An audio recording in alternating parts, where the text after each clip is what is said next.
Tash, se po mundohem me I bë krejt pyetjet që na kanë ardhur dhe doktoresh edhe tek faqja jonë nga shikuesit tonë, edhe janë pyetje se cili hall, domethënë të gjitha kanë nga një hall, nga një derdh, nga një shqetësim.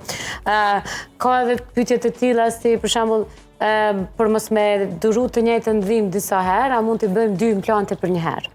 Ne mund të bëjmë 8 implante për një herë. Po. Domethënë varësisht, domethënë ç'është diagnostifiku pacienti dhe sa implante kanë mu vendos, domethënë.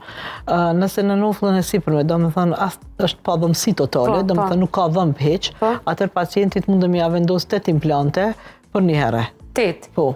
Domethënë është maksimum që me vendos 8 implante që pacientit mandej t'i punohet kur vjen puna për pjesën protetike, por vjen pjesë për punë protetike, atëherë të punohen në dhëmbët mbi këto implante të cilat I kemi vendosur. Po.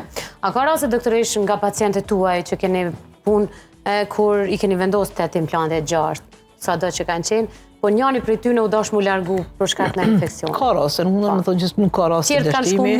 Domethënë ka raste që një implant, domethënë tjerat implante po ose të integrohen, një implant nuk ose të integrohet. Atëherë, domethënë çaj implant largohet, atëherë mundohem ose me prit një kohë, mandej me vendos një implant tjetër nëse është I nevojshëm çaj implant për pjesën protetikore, nëse nuk është I nevojshëm, nëse kemi vendosur 8 implante, atëherë mund të pjesën protetikore mundem me bë edhe me 7 implante, edhe minimumi domethënë me 6 implante. Mirë, po tash ka dalë all in 4, domethënë edhe me 4 implante në nofllën e sipërme mundet më punu një punë protetikore, domethënë varet shumë individuale pri pacientit, domethënë sa ka kocë ku mundem I vendos implantet, nëse ka kocë të mjaftueshme, atëherë domethënë është mirë sa më shumë implante, stabiliteti është shumë më I madh, edhe forcat shpërndahen në mënyrë të njëtrajtshme.